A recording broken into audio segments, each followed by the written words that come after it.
In the experiment today, we'll be discussing how we will be preparing a Grignard reagent and how we use it in a reaction what we call as a Grignard reaction. Grignard reagents are organomagnesium halide complexes. So I added this diagram as a reference for you guys, and in the middle we have the Grignard reagent, which is organomagnesium halide complex, and this R group can be any organic component, an alkyl, vinyl, or aryl group, and the X stands for any type of halide. And we can react this with a combination of organic compounds in order to introduce a new R group into that molecule. And especially when we react the Grignard reagent with organic compounds containing carbonyl groups, we are able to prepare their respective alcohols with a new R group added to it.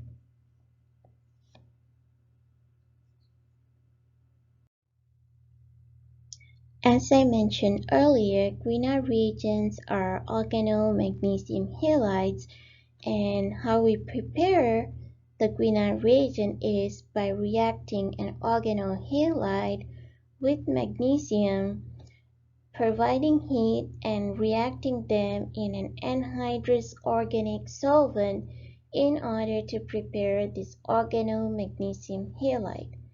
In the experiment that we're going to look at in today's lab, the Grignard reagent that we're going to prepare is called phenyl magnesium bromide, and we prepare that by reacting phenyl bromide, or we also call it bromobenzene, with magnesium in the presence of diethyl ether, which is going to serve as the anhydrous organic solvent in order to prepare this organomagnesium halide.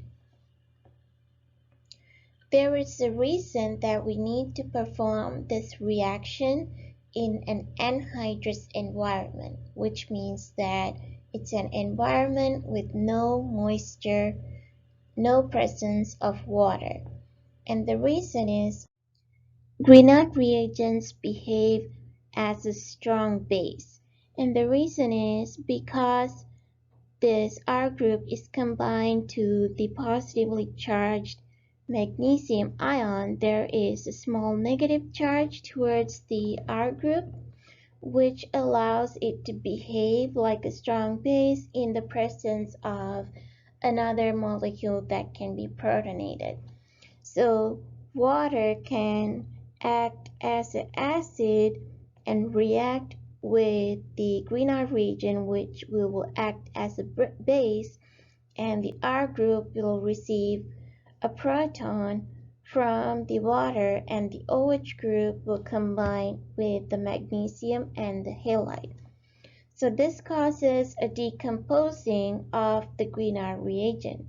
And if we were going to use this Grignard reagent for another reaction, this will completely defeat our purpose because the presence of water will get rid of the Grignard reagent. So in these kind of experiments, we always make sure the glassware that's used for this reaction is completely dry, and we prepare these Grignard reagents in anhydrous solvents because they don't contain any moisture. So in today's lab, this is the reaction scheme that we will be following. In the first step, we'll be making the Grignard reagent by reacting this phenyl bromide with magnesium in the presence of diethyl ether, converting it into phenyl magnesium bromide.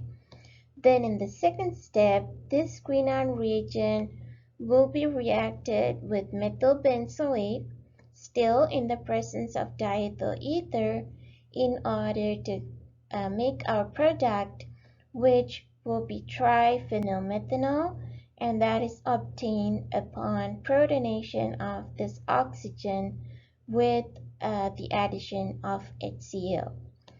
You can see here that this balanced reaction shows that two molecules of phenyl magnesium bromide can react with one methyl benzoate.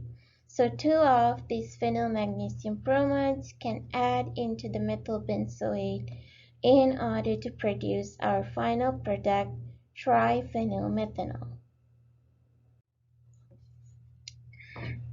Here's the reaction mechanism for that second part. So we have the phenyl magnesium bromide here, and there is a slight negative charge around this carbon, and this group is slightly positively charged. And in methyl benzoate, the carbon in the carbonyl group is slightly positively charged because of the high electronegativity of oxygen. And it's also next to this other oxygen forming the ester group. So that causes this negatively charged carbon to serve as a nucleophile and attack this slightly positively charged carbon, and in that way adding this phenyl group into that carbon. So what I haven't drawn here is, here's the methyl benzoate, and once this group adds here, now this molecule has a new phenyl group, and have this part here, and the magnesium bromide will come over here to stabilize this negatively charged oxygen. What happens next is electrons will shift back towards this carbon, and that will force this OCH3 group to leave, and we get this molecule which we call benzophenone, now with the original phenyl group and the new phenyl group and a carbonyl bond. So this is a ketone. So this molecule is called benzophenone. So we have a benzophenone, and this OCH3 group will join with the magnesium bromide. Next, another phenyl magnesium bromide molecule can again react with the benzophenone because this carbon is electrophilic, so this nucleophilic carbon will attack that and add another phenyl group to that carbon, and this MgBr will be stabilizing the negatively charged oxygen, and later we will be adding an acid HCl that will protonate this oxygen and convert it to an OH, forming the final product that we are going to prepare, which is triphenyl methanol. And this MgBr will get together with this chloride ion to form MgBrCl. So magnesium is +2, bromine ion is -1, chloride ion is -1. So they complex to give this new salt molecule. And by looking at the reaction mechanism, now you can see why two molecules of phenyl magnesium bromide is participating in this reaction with methyl benzoate. So especially esters can react with two molecules of Grignard reagent.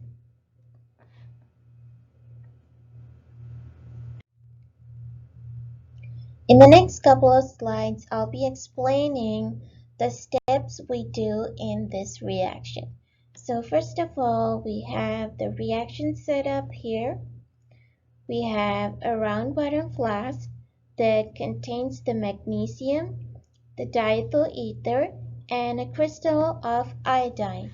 The purpose of using iodine here is to act as a catalyst. And how this acts as a catalyst is by activating the magnesium. So it will be more efficiently reacting with the other reagents that we add to it. Then this round bottom flask is fixed to this piece of glassware that we call a Clayton adapter, which has two arms. On this arm we have a cap with a rubber septum. So what it is we will have a plastic cap that has a hole on the top, and we fix it with a round piece of round rubber piece, and we fix it underneath the cap, so it's gonna act as a cap which we can puncture through using a syringe in order to introduce whatever new reagents. On this arm we have a condenser connected to it, and the reason for that is we will be heating this reaction, and we are doing this for a long time, and this diethyl ether and the other reagents that we add will turn into vapor when we are heating it, and this condenser will cool down those vapors so they will condense and fall back into the round bottom flask. So if we don't do this, all of the diethyl ether and the other reagents will be evaporated completely over time. So by adding this condenser into the setup, we can prevent that and maintain the reaction volume during the whole time we're doing this reaction. Even with even with introducing the condenser, we're still gonna see the diethyl ether level eventually go down a little bit, and that's because diethyl ether has a very low boiling point, so some of it is gonna escape the system no matter what. In that case, we'll use the syringe in order to add some more diethyl ether in order to maintain the volume constant. So once we set up this apparatus, we're gonna let this heat for a while in order to allow the magnesium to be activated by the iodine. And next, we're gonna add contents of what we call the vial 1. So this will contain bromobenzene mixed with some diethyl ether. So how we measure the bromobenzene is because it's a reagent that is provided as a liquid. So we put the vial on the balance, tare it to make it 0, and we use a glass pipette and add the bromobenzene dropwise until we obtain the required weight. And we mix it with some diethyl ether mixed inside the vial. Then we draw it out using a syringe and puncture through the rubber septum and allow it to add into this mixture dropwise. So this is very important. The contents of vial 1 should be added slowly throughout the duration of 30 minutes. Why should we add this really slowly? So this is the reaction that we're hoping would happen, that the phenyl bromide or the bromobenzene will react with magnesium in order to form phenyl magnesium bromide. But if we add the phenyl bromide too fast, it's going to react with some of the already formed phenyl magnesium bromide in order to make this side product. So if we add a lot of bromobenzene really fast, it will react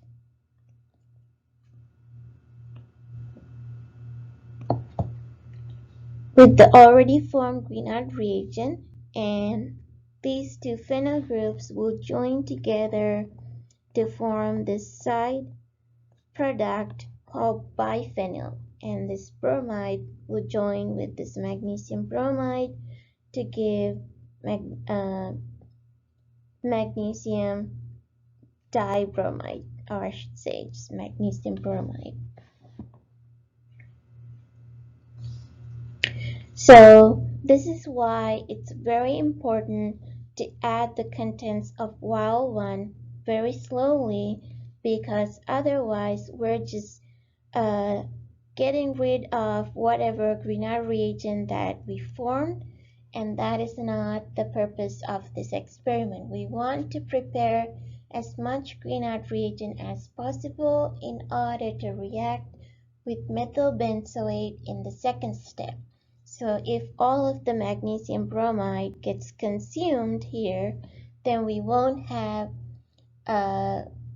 enough phenyl magnesium bromide to react with methyl benzoate in the next step.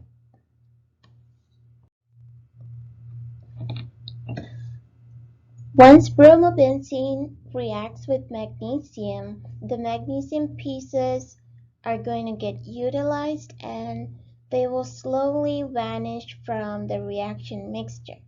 But after the end of that incubation time, if you still see a lot of magnesium pieces floating around in the round bottom flask, you should introduce a piece of iodine crystal again in order to make sure as much of the magnesium is activated and able to react with the bromobenzene or the phenyl bromide. So in the second step, we'll be introducing contents of vial 2, which will have the methyl benzoate, which is also supplied as a liquid reagent. So we will be measuring it the same way we measured phenyl bromide, and it will be mixed with diethyl ether, and we're going to mix it, take it up to the syringe and punch through the septum and add the mixture dropwise into the round bottom flask. So at this point, we should have this Grignard reagent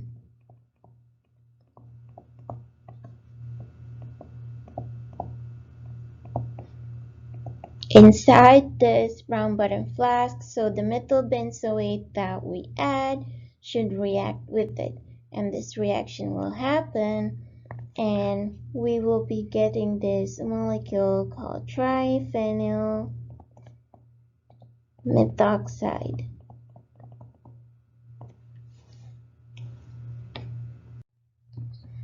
So initially when you add the methyl benzoate into the round bottom flask, you see the solution kind of turning pinkish, and that is a good indication that your reaction is going the right way.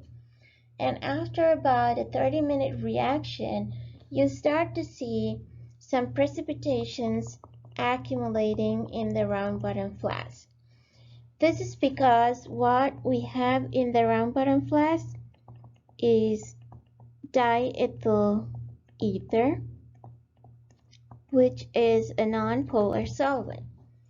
Triphenyl methoxide, as you can see, has some charge groups on it, and charged molecules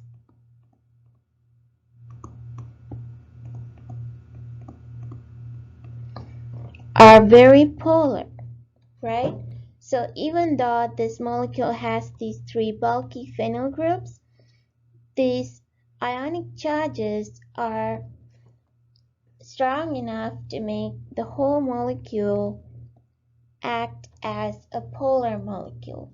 So this polar molecule will not easily dissolve in this nonpolar molecule, which is why we start to see precipitations form by the end of the incubation time.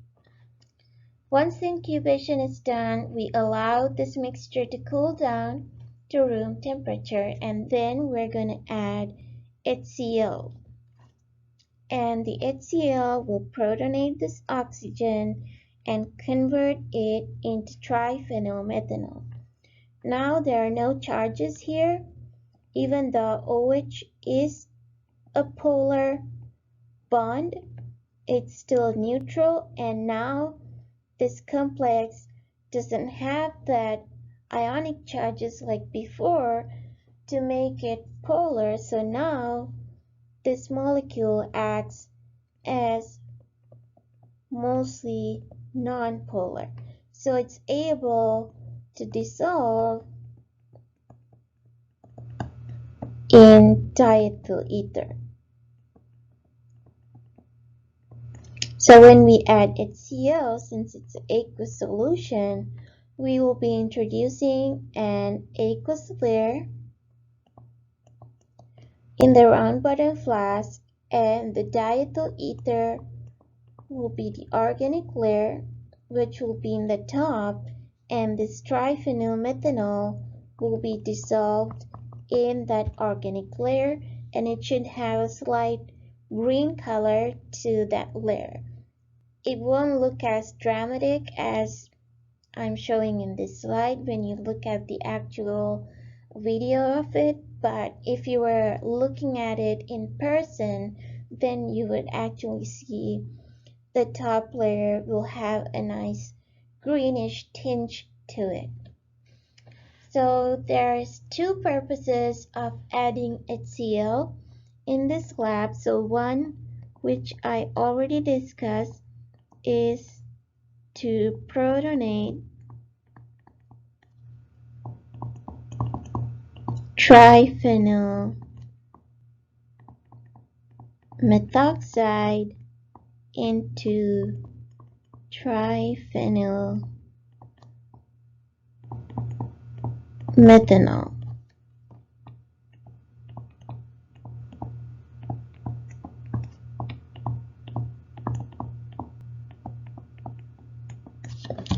The other purpose will be if you still had a little bit of magnesium left in the round bottom flask, those will be decomposed by the addition of HCl. So decompose leftover magnesium, and what happens is magnesium will react with HCl in order to give magnesium chloride and hydrogen gas. So the magnesium chloride is a salt, so it will be dissolved in the aqueous layer, and we get rid of that. And the hydrogen gas will be eliminated from the system as gas bubbles. So we keep adding HCl until we don't observe any more bubbling. So the two purposes of adding HCl is to protonate triphenyl methoxide into the final product, triphenyl methanol, and the second reason is to decompose leftover magnesium.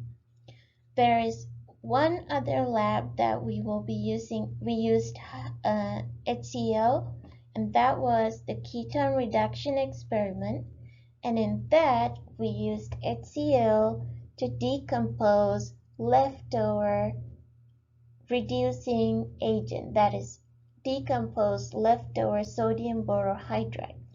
So there are only two labs in this class that we use HCl during the isolation of the product, and one is the ketone reduction lab, and the next one is this lab for Grignard reaction. So make sure you remember the purposes of using HCl in the two different labs, and remember there are two purposes of it in this lab. Alright, and And then in the isolation, we are going to transfer that organic layer into a 5 ml vial, and we will be washing it twice with 1 ml portions of water. And the reason is, if we had any traces of water trapped in the organic layer, by washing it with the bulk of water, we'll be drawing out those little water droplets trapped in the organic layer into the water layer, because like dissolves in like. And by removing the aqueous layer, we get rid of bulk of that water. And as a further drying step, we dry the organic layer with anhydrous sodium sulfate, and then we transfer this organic layer into a 25 ml Erlenmeyer flask. The next step is to do recrystallization, which you guys learned in OChem 1 lab. The purpose of recrystallization is to remove any impurities trapped in a crude product in order to obtain a more purified final product. And we do that by using a recrystallization solvent in which our compound will not dissolve in it, or it's not soluble in that solvent at room temperature, but it's soluble in that solvent when we increase the temperature. So at room temperature, our crystal doesn't dissolve in the solvent, and there could be impurities trapped within the crude product.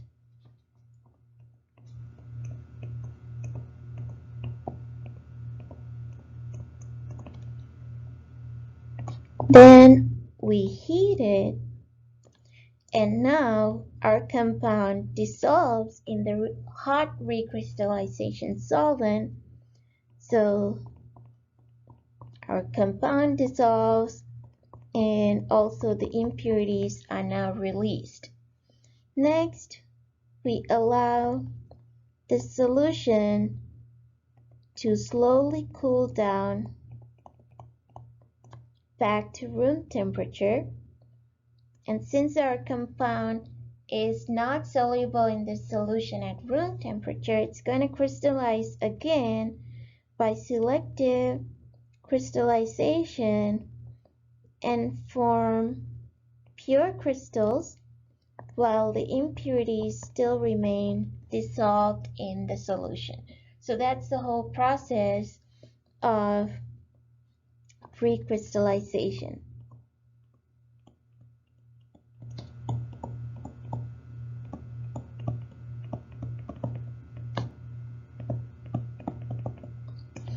So in our experiment, first of all, our compound triphenyl methanol is in diethyl ether, right? So we're going to heat the solution with the boiling chip in it to get rid of most of the diethyl ether as possible. We let it cool down, and then we're going to add hexane dropwise into this flask. So hexane is the recrystallization. Hexane is the recrystallization solvent for triphenyl methanol. Then we heat it, and what happens? The triphenyl methanol dissolves in hexane when we heat it, and if there were any impurities trapped in the crude crystals, they will be released. Then we allow it for slow cooling.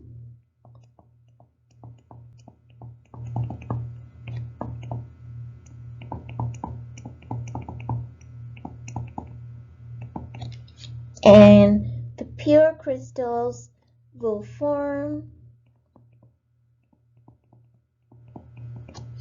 and the impurities will still remain dissolved in the solution. Then we can filter this and collect the pure crystals and dry it and get the weight to see what is the actual weight of our final product.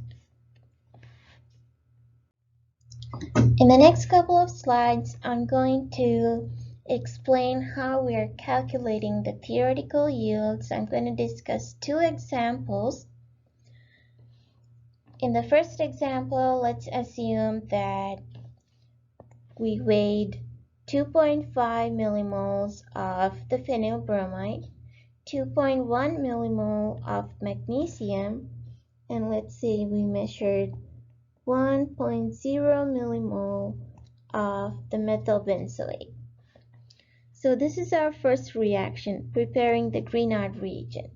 The amount of phenyl magnesium bromide that forms is directly depending on the amounts of these two reagents that we added.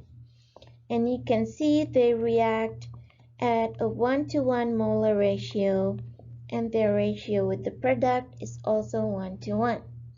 So we look at who has the lesser amount, and that is magnesium, which has 2.1 millimole. So that will be the limiting reagent in this first step. So that will determine how many moles we would get theoretically for phenyl magnesium bromide. So that amount is what we expect is available here to react with methyl benzoate in the second step. Unlike in the first reaction, you'll see the molar ratio between phenyl magnesium bromide and methyl benzoate is 2-to-1. The molar ratio between phenyl magnesium and triphenyl methanol is also 2-to-1. The molar ratio between methyl benzoate and triphenyl methanol is 1-to-1. Okay, so this is not as straightforward as when we determine the limiting reagent in a 1-to-1 molar reaction. Just by looking at the numbers, it looks like this one is less compared to 2.1 millimole. Obviously, the lesser number, so methyl benzoate should be the limiting reagent. That's what you might automatically feel like, but that's not the case.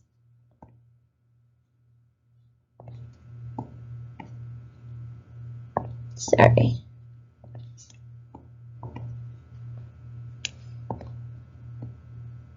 Okay, so that's not the case. We have to consider the molar ratio between them.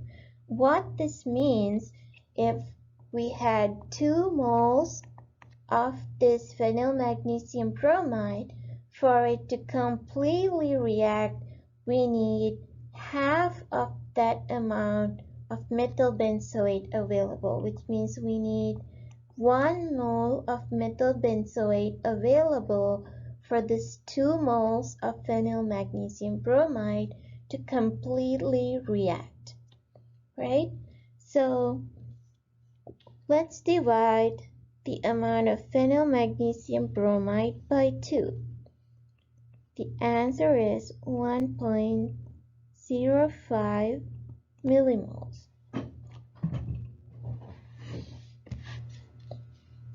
So what we have here is 1.0 millimoles, which is less than this amount. So what this means is we don't have the required amount of methyl benzoate for this 2.1 millimole of phenyl magnesium bromide to react completely. So this means in this example, the limiting reagent is methyl benzoate. And since the molar ratio between methyl benzoate and the product triphenyl methanol is 1-to-1, we should expect 1 millimole of triphenyl methanol to form theoretically. And to get the theoretical yield, we multiply that number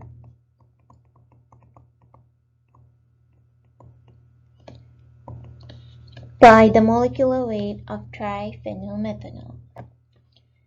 Then my second example is, let's assume we measured the same amounts of phenyl bromide and magnesium, but this time we had measured 1.5 millimoles of methyl benzoate. Just like before, in the first part of the reaction, based on the molar ratio of 1:1, this will be the limiting reagent, so we expect 2.1 millimoles of phenyl magnesium bromide theoretically. So that's the amount we have here to react with methyl benzoate. So we divide that by 2, what we get is 1.05 millimoles. What we have here is 1.5 millimoles. Now this number is higher than this number, which means there is more than enough methyl benzoate to react with the amount of phenyl magnesium bromide that we have present. So in this example, methyl benzoate is in excess and phenyl magnesium bromide is the limiting reagent. So next we look at the molar ratio between phenyl magnesium bromide and triphenyl methanol, which is 2:1. That means if we react 2 moles of magnesium bromide, theoretically we get half that amount in triphenyl methanol. So if we reacted 2.1 millimoles of phenyl magnesium bromide, we should get half the amount for triphenyl methanol, theoretically. And that is 1.05 millimoles. So we multiply that number by the molecular weight of triphenyl methanol in order to get the theoretical yield. So that's 2 different examples showing that considering the molar ratio is very, very important. Don't base off your limiting reagent just by looking at the number of moles. Make sure you consider the molar ratio and then decide which one is the limiting reagent. Then you can calculate the theoretical yield based on what you identified as the limiting reagent. Finally, this is the last slide. I wanted to discuss about the IR spectrum that we are going to analyze for triphenyl methanol. So this is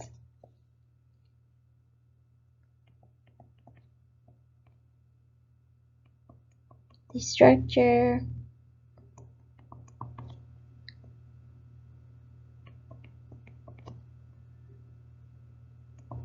of triphenyl methanol.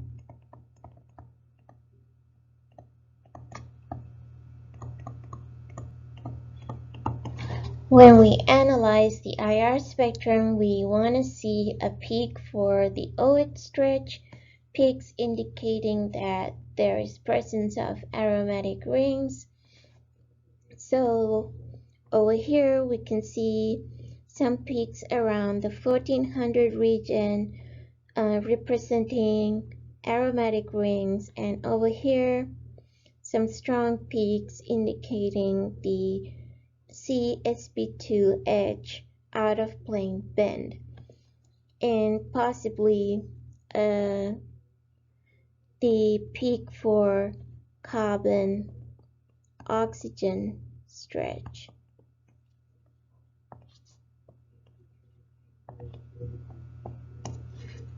But over here is the peak for OH stretch, which is not as how you would usually see it.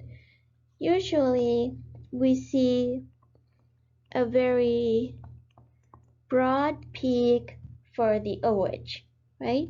But you can see the peak we got for OH for triphenyl methanol is not as broad.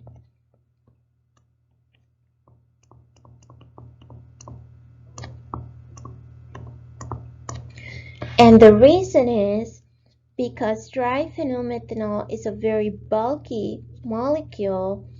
This OH group will have a hard time getting in close proximity with other OH bonds in order to form hydrogen bonding. So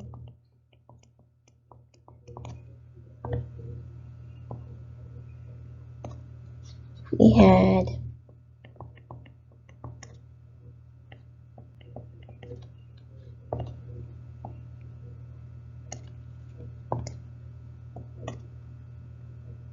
it's going to be harder for them to come close enough,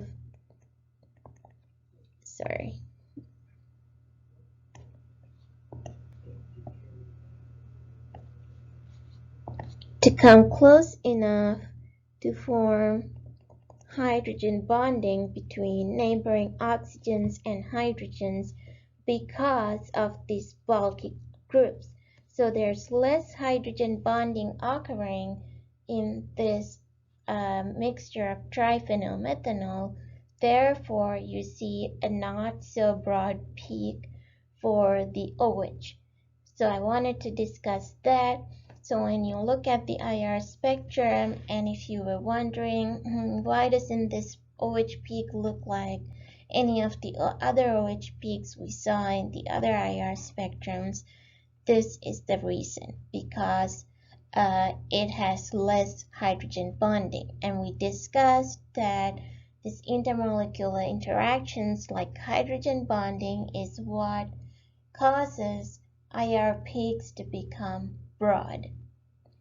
So that's all I wanted to discuss for this lab. Again, if you have any questions, always feel free to email me and I'll be happy to help you out. Thank you.